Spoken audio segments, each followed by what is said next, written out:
Hi, this is Doug Morrison welcoming you to another episode of Teach for Effect with more tips on how you can be a better teacher, instructor, or trainer. In this episode, we're going to look at the learning factor of primacy, which states that it is vital to remember when teaching that first impressions last. You have to teach it right the first time.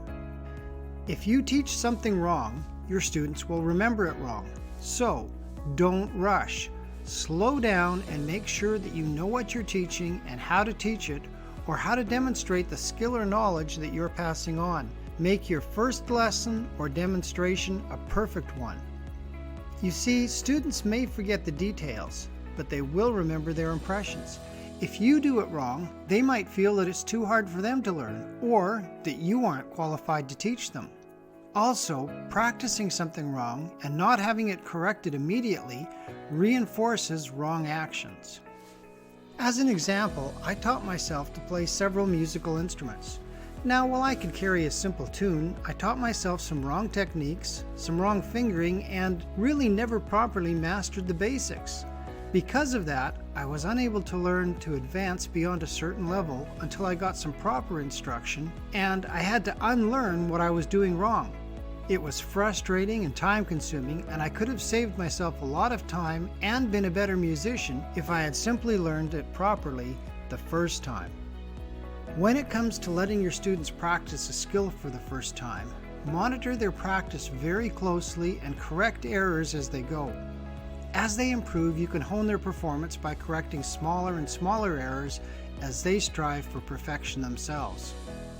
I was taught, when teaching something, to walk them through the skill once, making a perfect demonstration myself. Then to let them do it on their own, but to make sure that they didn't make any large or critical mistakes. Watch them very closely the first time they do it. After that, I would let them practice on their own, correcting the most important mistakes first, then gradually correcting smaller and smaller errors.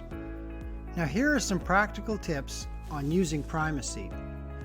First, rehearse your lessons until you're proficient in them, and test out all your teaching aids to make sure they work properly so that you don't have any in-class disasters. Always start each lesson with a perfect demonstration. End each lesson with a perfect demonstration of what you're going to teach them next time.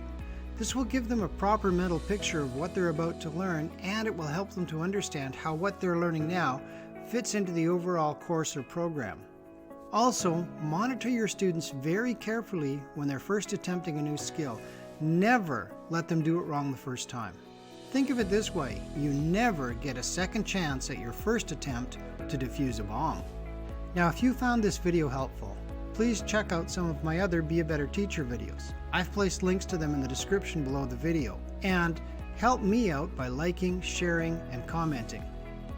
If you teach anyone for any reason, you know what a huge responsibility it is to properly instruct others.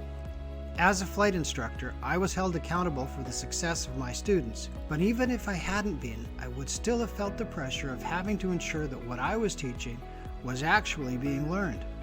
Over the years, I learned from teachers, from books and courses, from my own experience, and of course from good old trial and error. Through all that, I developed what I call the Teaching for Effect system. If you're serious about having an impact on the lives of your students, I know that it can be a huge help to you in your own teaching. I can teach it one-on-one or in a group setting, and I can do it both ways online. If you prefer, I also have an online course that you can take at your own pace. It comes complete with a workbook and homework assignments that will help you to introduce these learning principles into your own teaching.